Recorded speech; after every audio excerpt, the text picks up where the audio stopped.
السلام علیکم ورحمۃ اللہ تعالی وبرکاتہ۔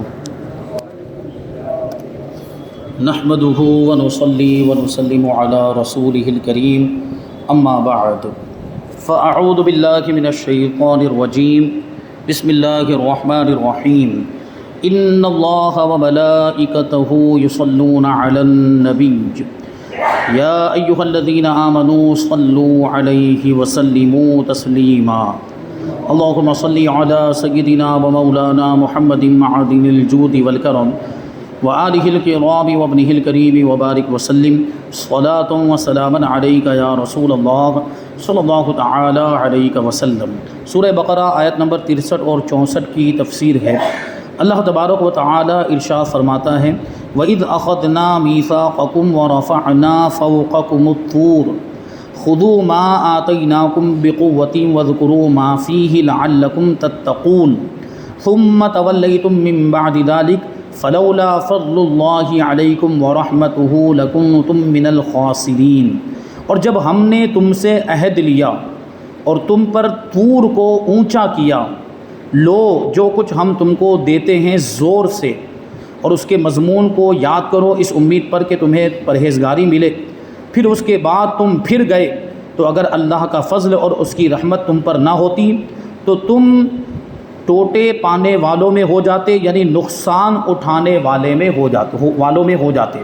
یہاں پر دیکھیں بنی اسرائیل کا ایک اور واقعہ بیان کیا جا رہا ہے کہ جب ان کو توریت عطا کی گئی، ان لوگوں نے توریت کو دیکھا تو اس کے احکام انہیں بہت زیادہ مشکل معلوم ہوئے، اور ان لوگوں نے توریت پر عمل کرنے سے انکار کر دیا کہ ہم تو عمل نہیں کر پائیں گے۔ یہ اتنی بے حیا اور بڑی جری قوم تھی کہ انبیاء کرام کا بھی لحاظ نہیں اور اپنے پروردگار کا بھی لحاظ نہیں، سیدھا اٹھا کے منع کر دیا کہ ہم سے توریت پر عمل نہیں ہوگا۔ تو اب کیا ہوا؟ اللہ تبارک و تعالیٰ نے حضرت جبرائیل امین علیہ السلام کو بھیجا۔ حضرت جبرائیل امین علیہ السلام نے طور پہاڑ کو اٹھایا اور ان کے سروں پر ہوا میں معلق کر دیا۔ آدمی کے قد کے برابر، آدمی کی ہائٹ کے برابر اونچائی پر وہ احد پہاڑ، طور پہاڑ لے کر آیا۔ کتنا بڑا پہاڑ ہے، مصر کے اندر موجود ہے۔ وہ پہاڑ ان کے سروں پر معلق کر دیا اور فرمایا مانو، نہیں مانو گے، توریت پر عمل کرنے کا عہد نہیں کرو گے تو یہ پہاڑ تمہارے اوپر گرا دیا جائے گا اور تمہیں ہلاک و برباد کر دیا جائے گا۔ تب وہ ماننے لگ گئے جلدی جلدی، ڈر کے مارے کہ یہ پہاڑ گرا دیا جائے گا۔ تو ان کا معاملہ یہ تھا کہ عذاب آ جائے یا اس طرح سے ڈرایا جائے تو مان لیتے تھے۔ پھر بعد میں وہی ہوا۔ اس وقت تو وہ پہاڑ کو دیکھ کر مان لیا کہ اگر نہیں مانتے تو پہاڑ گرا دیا جاتا، خوف کی وجہ سے مان لیا، لیکن بعد میں پھر وہی حال آیا نا۔ آنے والی آیت کریمہ میں جو فرمایا کہ پھر تم پھر گئے، یعنی بعد میں پھر سے توریت پر عمل کرنے سے انکار کر دیا، توریت پر عمل کرنا چھوڑ دیا۔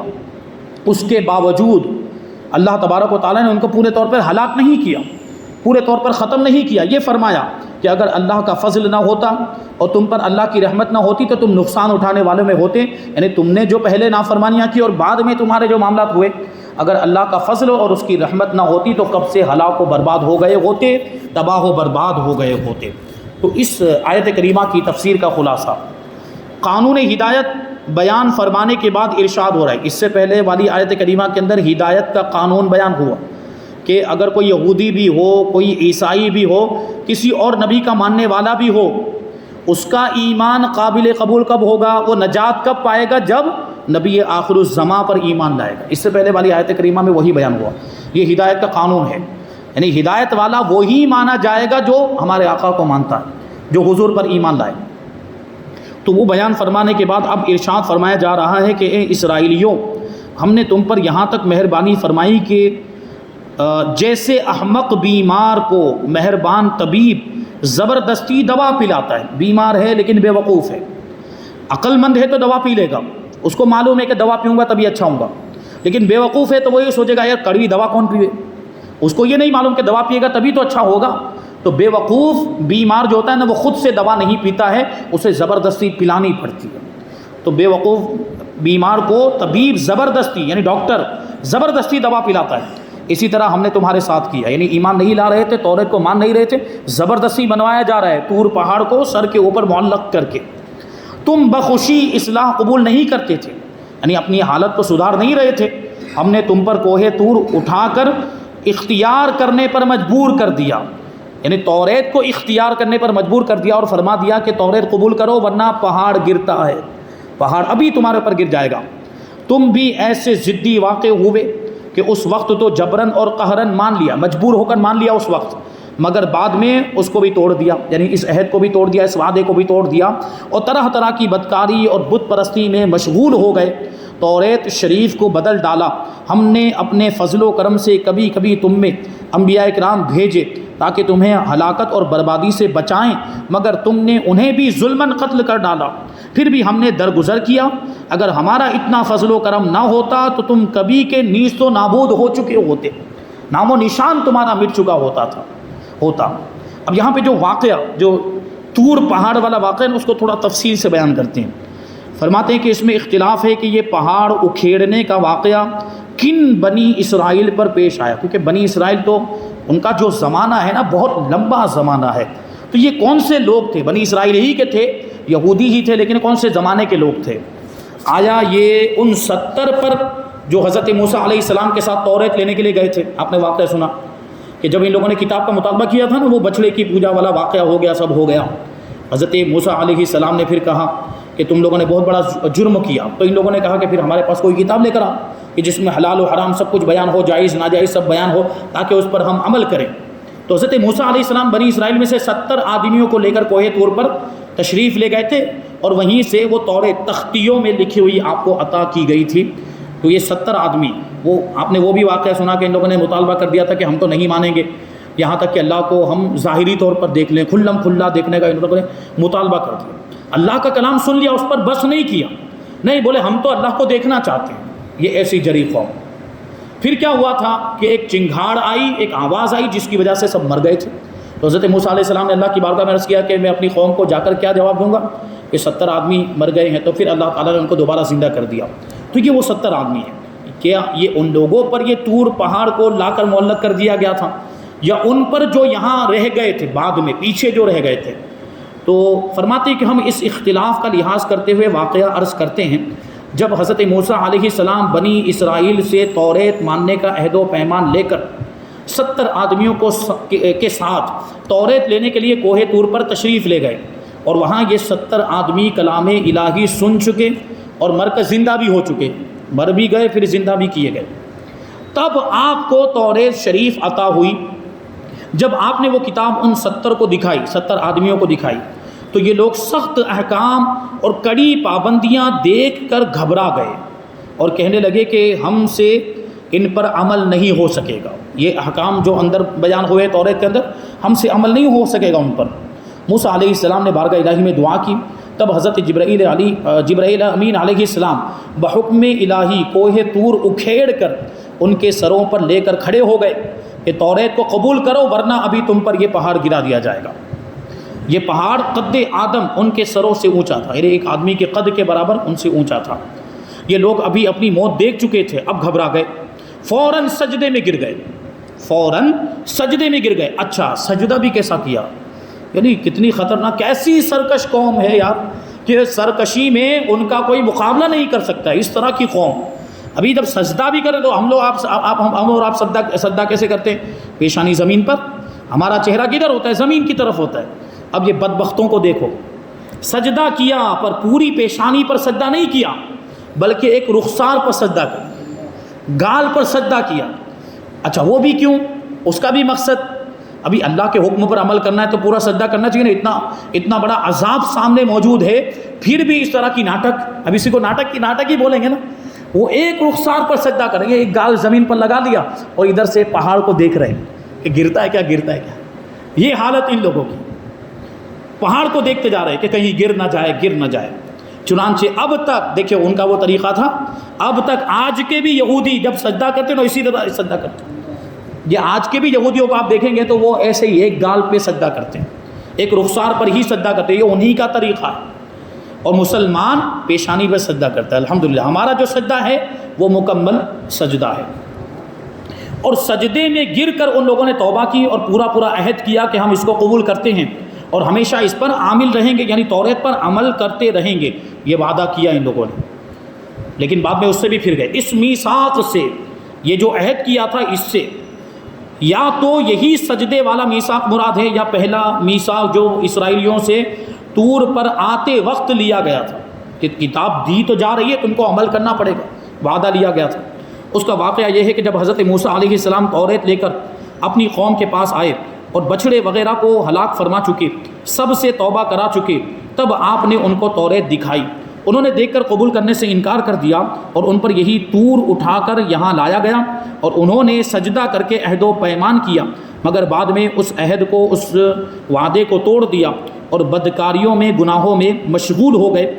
ان کی نافرمانی کی ابتدا تو حضرت موسیٰ علیہ السلام کے زمانے میں ہی ہو چکی تھی، مگر آپ کے پردہ فرمانے کے بعد اس میں اور زیادتی ہو گئی اور اضافہ ہو گیا کہ ان لوگوں نے توریت کو بدل ڈالا، پیغمبروں کو قتل کرنے لگ گئے، شرک اور بت پرستی میں گرفتار ہو گئے۔ اس لیے یہاں ثم فرمایا گیا، کیا آیا؟ ثم تولیتم من بعد ذلک، کہ توریت پر ماننے کا عہد لیا گیا اور طور پہاڑ کو سروں کے اوپر لا کر معلق کر دیا، تب تو مان لیا، لیکن بعد میں پھر گئے، بعد میں توریت پر عمل کرنا ان لوگوں نے چھوڑ دیا۔ تو یہ حضرت موسیٰ علیہ السلام کے زمانے کے بعد ہوا، یعنی حضرت موسیٰ علیہ السلام کے زمانے میں ہی اس کی شروعات تو ہو گئی تھی نافرمانیوں کی، لیکن بعد میں ان نافرمانیوں میں وہ اور آگے بڑھ گئے اور زیادہ آگے نکل گئے اور شرک اور بت پرستی میں بھی مبتلا ہو گئے، اتنے آگے نکل گئے۔ اس آیت کریمہ سے چند باتیں معلوم ہوئی۔ پہلی بات تو یہ معلوم ہوئی کہ دنیاوی تکلیفیں جو ہدایت کا ذریعہ بن جائیں وہ در حقیقت اللہ تبارک و تعالیٰ کا انعام ہوتی ہیں، اسی لیے اس واقعے کو انعامات کے سلسلے میں ذکر فرمایا۔ یعنی ابھی آپ دیکھیں نا کتنی آیتوں سے، اس سے پہلے کتنی آیتیں جن میں بنی اسرائیل کو نعمتیں یاد دلائی جا رہی کہ یہ نعمت یاد کرو، یہ نعمت یاد کرو، اسی میں یہ بھی یاد دلایا جا رہا ہے، یہ واقعہ بھی یاد دلایا جا رہا ہے کہ اگرچہ وہ ایک مصیبت تھی، طور پہاڑ کو سروں پر لا کر معلق کر دیا تھا، یہ ایک طرح کا عذاب تھا، لیکن وہ عذاب ان کی ہدایت کا سبب بنا کہ توریت کو مان لیا، توریت پر عمل کرنے کا ان لوگوں نے وعدہ کیا۔ تو اگر کوئی مصیبت ہماری ہدایت کا ذریعہ بن جائے نا تو اللہ کی نعمت ہوتی ہے۔ میں نے اس سے پہلے کبھی کسی موقع پر یہ بات بیان کی تھی، عرض کی تھی، یہ حضرت علی رضی اللہ تعالیٰ عنہ کی طرف یہ قول منسوب کیا جاتا ہے کہ جو مصیبت آپ کو اللہ سے قریب کر دے وہ آزمائش ہے، جو مصیبت آپ کو اللہ سے قریب کر دے وہ آزمائش ہے، اور جو مصیبت آپ کو اللہ سے دور کر دے وہ عذاب ہے۔ کبھی ایسا ہوتا ہے نا کہ مصیبت آئی، تکلیف آئی، بیماری آ گئی، رنج و غم کا سامنا ہے، کوئی دشواری، کوئی مشکل ہے، تو آدمی نماز پڑھنے لگ جاتا ہے نا۔ کورونا وائرس میں دیکھا تھا ان لوگوں نے، مسجدیں بھر گئی، بلکہ پابندی لگ گیا، پڑھنا چاہ رہے ہیں اور نہیں جا پا رہے ہیں، مسجدوں میں پابندی لگ گئی۔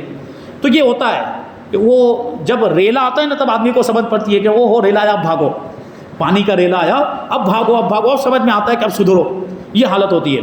تو کبھی تکلیف اور کبھی مصیبت ہمیں اللہ تبارک و تعالیٰ کے قریب کرنے کا ذریعہ اور سبب بن جاتی ہے، تو وہ تکلیف بھی پھر اللہ کی نعمت ہے۔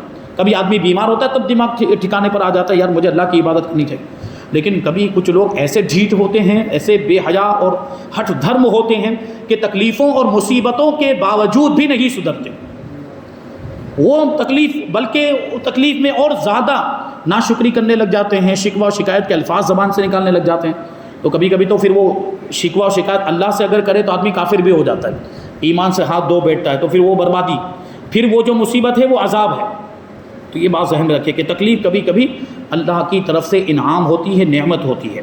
دوسری بات یہ معلوم ہوئی کہ اللہ تبارک و تعالی امت مصطفیٰ صلی اللہ علیہ وسلم پر بڑا مہربان ہے، کیونکہ بنی اسرائیل پر نہایت سخت احکام بھیجے اور سب ایک دم میں بھیج دیے۔ آپ نے دیکھا نا کہ توریت ایک ساتھ میں آ گئی تھی، تھوڑی تھوڑی نہیں آئی، توریت ایک ساتھ میں عطا کی گئی، اور وہ احکام بھی جو اس میں تھے نا وہ احکام بھی بڑے سخت تھے، ان کے لیے اس پر عمل کرنا واقعی دشوار تھا، اور وہ ایک ساتھ میں احکام مل گئے جس سے وہ گھبرا گئے، اور اس امت پر نرم احکام بھیجے گئے اور وہ بھی یکے بعد دیگرے نہایت آہستگی کے ساتھ اور اس عمدہ طریقے سے بھیجے گئے کہ بوجھ محسوس نہ ہو۔ ہمارا قرآن جو ہے نا، آپ دیکھیں نا، قرآن ایک ساتھ میں نازل ہو گیا کیا؟ نہیں، آپ سب جانتے ہیں قرآن پاک 23 سال کے لمبے عرصے میں تھوڑا تھوڑا کر کے ضرورت کے مطابق نازل ہوتا رہا۔ یہ اس امت پر اللہ تبارک و تعالیٰ کی کتنی بڑی مہربانی، یہ اللہ تبارک و تعالیٰ کا کتنا بڑا احسان ہے کہ احکام عطا فرمائے لیکن ایک ساتھ میں نہیں دے دیے کہ چلو ایک ساتھ میں ابھی عمل، کیونکہ آدمی مطلب یوں آپ دیکھیں زمانے جاہلیت میں لوگ گناہوں میں مبتلا تھے، شراب نوشی میں مبتلا تھے، وہ دوسرے بھی برائیوں کے کاموں میں مبتلا تھے، اور ان برائیوں کے لوگ عادی ہو چکے تھے۔ جیسے ہم شراب نوشی کی ہی بات کر لیں، تو شراب پینے کے لوگ عادی تھے. ابھی ایک دم سے حکم آ جاتا کہ شراب چھوڑ دو، شراب حرام ہو گئی، تو کتنا مشکل ہوتا، عادت چھڑانا کتنا مشکل ہوتا ہے نا. بڑے بڑے لوگ ابھی نوجوان ہیں یا ادھیڑ عمر ہے، گٹکا کوئی کھاتا ہے یا پان تمباکو والا کوئی پان کھاتا ہے، آپ اس کو بولو کہ بھائی چھوڑ دو، چھوڑ دے گا کیا ایک ساتھ میں؟ اگرچہ وہ جانتا ہے بری چیز ہے، نقصان دہ چیز ہے، اور وہ خود بھی چھوڑنا چاہے، وہ ایک مطلب یکبارگی وہ نہیں چھوڑ سکتا ہے، تھوڑا ٹائم لگتا ہے اس کو چھوڑنے میں، عادت میں سے نکالنے میں تھوڑا عرصہ لگتا ہے، اور اس میں یوں آپ سمجھیں کہ اس میں عادت کو ایک دم سے چھوڑنے میں تکلیف ہوتی ہے. اس لیے اللہ تبارک و تعالیٰ نے ہمیں جو احکام عطا فرمائے وہ بتدریج عطا فرمائے. اس لیے دیکھیں آپ، تو شراب کی سب سے پہلے برائی بیان کی گئی کہ تو بری چیز ہے، اس میں نقصان بھی ہے، اگرچہ فائدہ بھی ہے لیکن اس میں نقصان بھی ہے، یہ بیان ہوا. پھر نماز میں شراب پینے سے، نشہ کرنے سے منع کر دیا گیا کہ یا ایھا الذین آمنوا لا تقربوا الصلاۃ وانتم سکارا، کہ اے ایمان والو نشے کی حالت میں نماز کے قریب مت جاؤ. اب نماز میں شراب حرام ہو گئی، دھیرے دھیرے اب لوگوں کے دل میں اس کی برائی بیٹھتی چلی گئی کہ یہ تو بری چیز ہے، یہ تو غلط چیز ہے، یہ تو اللہ تبارک و تعالیٰ کو ناپسند ہے، یہ آ گیا دل میں. تب جا کے اللہ تبارک و تعالیٰ نے پورے طور پر حرام فرما دیا. یا ایھا الذین آمنوا انما الخمر والمیسر والانصاب والازلام رجس من عمل الشیطان فاجتنبوہ لعلکم تفلحون. یعنی اب فرمائے گا کہ اے ایمان والو، بے شک شراب ہے، جوا ہے، پانسے کے تیر ہے، اور یہ سب چیزیں ہیں، یہ ناپاکی ہیں. بت ہیں اور پانسے کے تیر، یہ سب ناپاک ہیں، یہ شیطان کا عمل ہے، ان سے بچو تاکہ تم کامیابی پا جاؤ. اب یہاں پہ پورے طور پر شراب کو بھی اور جوئے کو بھی حرام کر دیا گیا، اور بتوں کو بھی ناپاک فرمایا گیا. پانسے کے تیر بھی، وہ قسمت کا فیصلہ وہ تیروں کے ذریعے سے کرتے تھے، تیر پھینکتے تھے، وہ تیر ادھر جا کے لگے گا تو یہ کام کرنا، ادھر جا کے لگے گا تو نہیں کرنا. اس طرح وہ تیر کو اپنی قسمت کا فیصلہ کرنے والا مانتے تھے، اس طرح وہ تیر کو ہی حقیقی مؤثر مانتے تھے. اس سے بھی منع کر دیا گیا اور اس کو بھی شیطانی عمل قرار دیا گیا. اب دیکھیں آپ کہ بتدریج جب یہ حکم آیا نا شراب کا، ایک ساتھ میں آ جاتا تو مشکل ہوتا، لیکن پہلے برائی بیان ہوئی، پھر نماز میں حرام کر دیا گیا، پھر جا کے پورے طور پر ہم. تو اب صحابہ اکرام کا رد عمل کیا تھا؟ اب مدینہ منورہ کی گلیوں میں شراب بہہ رہی تھی پانی کی جگہ پر، جو مٹکوں میں اور برتنوں میں بھر بھر کے شرابیں رکھی تھی نا، جب یہ حکم آ گیا تو چونکہ اب وہ عادت دھیرے دھیرے ختم ہو رہی تھی اور اب دل میں اس کی برائی بھی آ چکی تھی تھوڑی تھوڑی، تو صحابہ نے اب عمل کرنے میں کوئی چونو چیرا نہیں کیا، کوئی سوال جواب نہیں، سارے مٹکے بہا دیے، ساری شراب. ارے نقصان ہوتا ہے تو وہ قیمتاً ملتی تھی نا، پیسے سے ملتی تھی، فری میں تھوڑی ملتی تھی، یا محنت کر کے خود بناتے تھے تو محنت تو لگتی تھی نا. پھر بھی صحابہ کرام نے، اللہ کا حکم ہے ہمیں عمل کرنا ہے، رسول پاک صلی اللہ علیہ وسلم نے ارشاد فرمایا ہمیں عمل کرنا ہے. ارے صحابہ کو تو جذبہ ایسا تھا نا کہ پہلی مرتبہ میں بھی یہ ہو جاتا، لیکن یہ اللہ تبارک و تعالیٰ نے انسانی فطرت کے تقاضے کے مطابق بتدریج شراب کو جو ہے کہ حرام کیا ہے. شراب کی حرمت ایک ساتھ میں نہیں آ گئی. اسی طرح دوسرے احکام کو بھی آپ دیکھ سکتے ہیں. تو یہ اس امت پر اللہ تبارک و تعالیٰ کا بہت بڑا احسان ہے. دیکھیں روزے کو دیکھ لیں آپ کہ روزہ فرض کیا گیا، اور ڈائریکٹ پورے رمضان کے روزے فرض نہیں ہوئے تھے، یہ تو بعد میں فرض ہوئے. پہلے سال بھر میں ایک ہی روزہ فرض تھا ابتدائے اسلام میں. اسلام کا جو شروعاتی دور تھا اس میں سال میں ایک ہی روزہ فرض تھا. وہ کون سا؟ عاشورہ کے دن کا روزہ. عاشورہ مطلب 10 محرم الحرام کے دن کا جو روزہ ہے، یہی روزہ پہلے فرض تھا، بعد میں اس کو باقی رکھا گیا، لیکن اب یہ نفل ہو گیا اور اس میں ایک روزہ بڑھانے کا آگے یا بعد میں ایک روزہ بڑھا دیا جائے تاکہ یہودیوں کے ساتھ مشابہت نہ ہو جائے. تو اب بھی یہ مستحب تو ہے یہ والا روزہ، لیکن پہلے یہ فرض تھا. پھر کیا ہوا؟ ہر مہینے میں 3 روزے فرض ہو گئے، ایام 20 کے 13، 14، 15 تاریخ، یہ 3 روزے فرض ہو گئے. لیکن بعد میں یہ بھی ان کی بھی فرضیت منسوخ ہو گئی اور اب وہ سنت ہیں. نبی پاک صلی اللہ علیہ وسلم یہ 3 روزے رکھا کرتے تھے ہر مہینے میں. ایام 20 کے روزے ان کو کہا جاتا ہے. ایام 20 کا مطلب یہ ہوتا ہے سفید، روشن، چمکدار. چونکہ یہ جو 3 دن ہوتے ہیں نا، 13، 14، 15، رات میں آپ دیکھیں چاندنی رات ہوتی ہے نا، چمکدار ہوتی ہے، تو اس وجہ سے ان کو ایام 20 کہا جاتا ہے. پھر ماہ رمضان کے روزے فرض ہوئے. دیکھیں اس طرح سے فرض ہوئے. اچھا پہلے ماہ رمضان کے جو روزے فرض ہوئے تھے نا، اس میں ایک آپشن تھا. کتنی بڑی مہربانی اللہ تعالیٰ کی کہ روزے ابھی تک تو 3 روزے رکھنے تھے نا، تو چلو تھوڑا آسان تھا. اب ایک ساتھ میں پورے مہینے کے روزے رکھنے کے آ گئے تو دشواری تو ہے نا. پھر بھی اللہ نے آسانی پیدا فرمائی کہ اگر کوئی نہیں رکھ سکتا ہے، کوئی نہ رکھنا چاہے، آپشن تھا، اختیار تھا، تو وہ فدیہ بھی ادا کر سکتا ہے. یعنی ایک روزے کی جگہ پہ وہ صدقہ فطر کی مقدار اگر فدیہ دے دے تو چل جائے گا، یہ تھا. لیکن بعد میں پھر وہ بھی منسوخ ہو گیا کہ اب اختیار نہیں، اب تو روزہ رکھنا ہی پڑے گا. اب روزہ رکھنا ہی پڑے گا۔ اب وہ فدیے والا آپشن کس کے لیے ہے؟ جو بالکل شیخ فانی ہو گیا۔ شیخ فانی کا مطلب اتنا بوڑھا ہو گیا کہ اب وہ بڑھاپے کی وجہ سے، بڑھاپے والی کمزوری کی وجہ سے، ضعف کی وجہ سے اب روزہ رکھنے کی اس کے اندر طاقت نہیں ہے، اور آئندہ بھی روزے کی طاقت آنے کی امید نہیں ہے، تو وہ فدیہ دے گا۔ ورنہ جس کے اندر طاقت ہے اس کو تو روزہ رکھنا ہی پڑے گا۔ یا کہ بیماری کی وجہ سے چھوٹ گئے تھے، بعد میں اگر صحت مند ہو گیا تو وہ جو چھوٹے ہوئے روزے ان کی قضا کرنی پڑے گی۔ یہ حکم اب آیا بعد میں۔ اور شراب کا تو آپ نے جان لیا کہ شراب بھی جو حرام ہوئی ہے تو آہستگی کے ساتھ بتدریج حرام ہوئی، درجہ بدرجہ حرام ہوئی ہے۔ تیسری بات اس آیت کریمہ سے یہ معلوم ہوئی کہ اس امت سے دنیاوی ظاہری عام عذاب اٹھا دیا گیا۔ یعنی آپ دیکھیں اگلی امتوں کے واقعات آپ سن رہے ہیں کہ کبھی وہ نافرمانی کرتے تھے تو ان پر عذاب آتا، اور ایک ساتھ میں پوری قوم تباہ کر دی جاتی تھی، پوری امت تباہ کر دی جاتی تھی۔ یہ ہوتا تھا جیسے کہ یہاں پر بھی ہوا، اور بھی آپ بہت ساری جیسے قوم لوط کا واقعہ سنیں گے، قوم سمود کا واقعہ سنیں گے، حضرت صالح علیہ السلام کی قوم کا واقعہ سنیں گے، یہ سارے واقعات تو ان پر یک بارگی عذاب آیا اور پوری کی پوری قوم تباہ و برباد کر دی گئی۔ یہ ہوتا تھا، وہ نافرمانی کرتے تھے تو ان پر عذاب آ جاتا تھا۔ لیکن اللہ تبارک و تعالیٰ کا اس امت پر یہ احسان ہے، اور یہ نبی پاک صلی اللہ علیہ وسلم کے قدموں کا صدقہ ہے، آپ کے وجود مسعود کا صدقہ ہے کہ ہم پر اجتماعی عذاب نہیں آتا۔ یعنی برائیاں ہونے کے باوجود حضور نے یہ خود ارشاد فرمایا تھا کہ بنی اسرائیل میں جو جو برائیاں ہوئی ہیں نا وہ سب میری امت میں ہوں گی، جو جو گناہ ان لوگوں نے کیے ہیں وہ، یہاں تک کہ اس میں اگر کسی نے اپنی ماں سے زنا کیا ہوگا نا تو میری امت میں بھی یہ عمل ہوگا، اور یہ ہو رہا ہے۔ ہم دیکھ رہے ہیں ایسے ایسے واقعات پیش آتے ہیں، ماں سے زنا کرنے کے بھی واقعات سامنے آ چکے ہیں۔ تو حضور نے فرمایا تھا کہ جیسے حالات بنی اسرائیل کے تھے نا ویسے حالات میری امت پر بھی آئیں گے، لیکن ان پر عذاب آ جاتا تھا۔ ہمارے بھی ایسے حالات ہیں لیکن ہم پر عذاب نہیں آ رہا ہے، یہ حضور کی رحمت کا صدقہ ہے۔ کیا ہے آیت کریمہ کہ وما کان اللہ لیعذبہم وانت فیہم، کہ اللہ تبارک و تعالیٰ ان کو عذاب نہیں دے گا جبکہ آپ ان میں تشریف فرمائیں، آپ ان میں موجود ہیں۔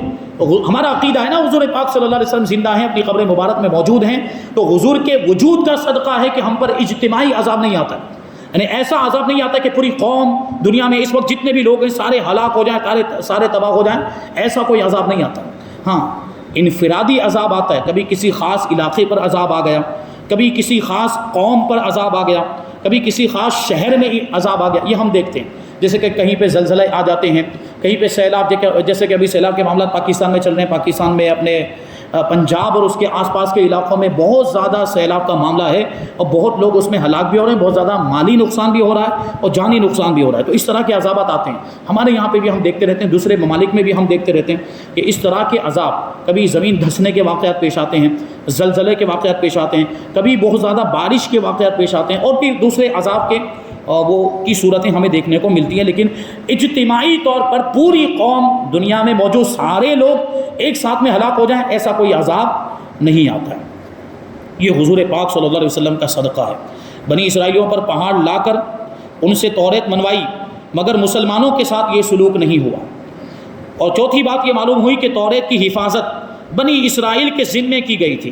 فرمایا گیا کہ خذوا ما آتیناکم بقوۃ، کہ ہم نے جو تمہیں دیا ہے، یعنی توریت دی ہے، اس کو لے لو، اس کو مضبوطی کے ساتھ پکڑو، یعنی اس کی حفاظت تمہیں کرنی۔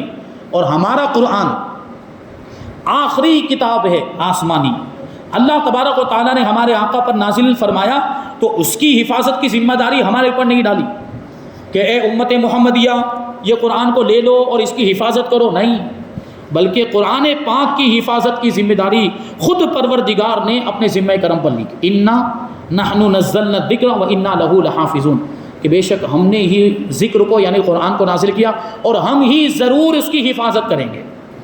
تاکید والے الفاظ موجود ہیں۔ تو اس سے ہمیں پتہ چلا کہ قرآن پاک کی حفاظت کا ذمہ اللہ تبارک و تعالیٰ نے اپنے فضل و کرم پر لیا ہوا ہے۔ تو اسی وجہ سے توریت کو تو بدل دیا گیا، زبور کو تو بدل دیا گیا، کیونکہ اس کی حفاظت خود ان کے ہاتھ میں تھی، تو انہوں نے اپنی مرضی کے مطابق جیسا چاہا ویسا اس میں رد و بدل کر دیا۔ لیکن قرآن پاک کی حفاظت کی ذمہ داری پروردگار نے لی ہے، اس میں ایک زیر زبر بھی نہیں بدلا جا سکتا۔ یہ جب سے نازل ہوا ہے تب سے لے کر آج تک ویسا کا ویسا ہی ہے، اور ہمارا عقیدہ ہے کہ قیامت تک ایسا ہی رہے گا، یہاں تک کہ پھر وہ نشانی ظاہر ہوگی کہ حروف اٹھا لیے جائیں گے۔ قیامت کے قریب یہ نشانی ظاہر ہوگی کہ آپ وہ قرآن کھولیں گے تو بالکل صاف نظر آئے گا، وہ پنے جو ہوں گے وہ خالی ہوں گے، حروف اور الفاظ اٹھا لیے جائیں گے۔ ورنہ وہ بدلا نہیں جا سکتا، قرآن پاک کو کوئی بھی بدل نہیں سکتا ہے۔ تو آخری بات بیان کرتے ہیں کہ کلام اللہ کی تلاوت کرنا بھی ضروری ہے، اور اس پر غور کرنا بھی ضروری ہے، اور اس پر عمل کرنا بھی ضروری ہے، کیونکہ دیکھیں توریت ان کو دی گئی تو اس پر عمل کرنے کا بھی حکم دیا گیا، اور عمل کیسے کریں گے؟ جب پڑھیں گے تبھی تو عمل کریں گے۔ تو قرآن پاک ہمیں عطا ہوا ہے، تو ہماری بھی اب یہ ذمہ داری بنتی ہے، بنی اسرائیل کے واقعے سے ہمیں سبق حاصل کرنا چاہیے کہ ہم قرآن کو پڑھیں بھی، اس کی تلاوت بھی کریں، اس کو سمجھیں بھی، اور اس پر عمل کرنے کی بھی پوری کوشش کریں۔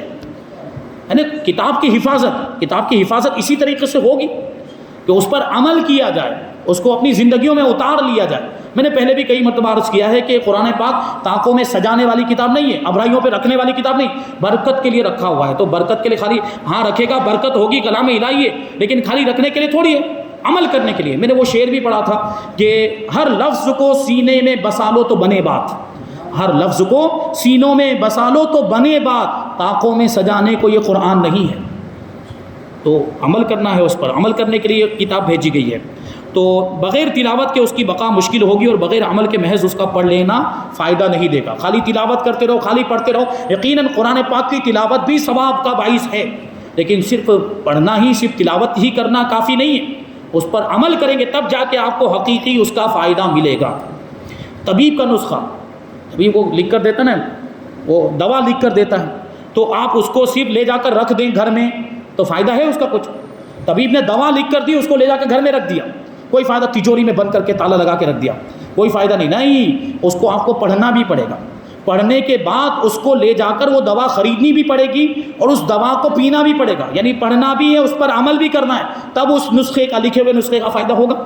اسی طرح یہ قرآن پاک بھی ہے نا، اللہ تبارک و تعالیٰ کا ایک خط ہے گویا کہ، جو اللہ تبارک و تعالیٰ نے ہمارے لیے حضور کو عطا فرمایا۔ یہ ایک طرح کا پیغام ہے ہمارے لیے۔ اب وہ پیغام ہمارے لیے فائدہ مند کب ہوگا؟ جب ہم اسے پڑھیں گے بھی، اس کو سمجھیں گے بھی، اور اس پر عمل بھی کریں گے، تب جا کے ہماری جو روحانی بیماریاں ہیں نا وہ دور ہوں گی۔ جس طرح دوا سے ظاہری بیماریاں دور ہوتی ہیں نا، اسی طرح قرآن پاک سے ہماری باطنی بیماریاں دور ہوں گی، لیکن اس پر عمل کرنے سے ہوگا۔ تو یہاں پر اس آیت کریمہ کی تفسیر مکمل ہو گئی۔ آنے والی آیت کریمہ یعنی آیت نمبر 65 اور آیت نمبر 66، 2 آیتیں ہیں، ان دونوں آیتوں کی تفسیر انشاءاللہ ہم آئندہ درس میں شامل کریں گے۔ اللہ تبارک و تعالیٰ کی بارگاہ میں دعا ہے کہ جو کچھ بھی بیان ہوا اس پر ہم سب کو عمل کرنے کی توفیق عطا فرمائے، اور نور قرآن سے ہم سب کے دلوں کو روشن اور منور فرمائے۔ وما علینا الا البلاغ۔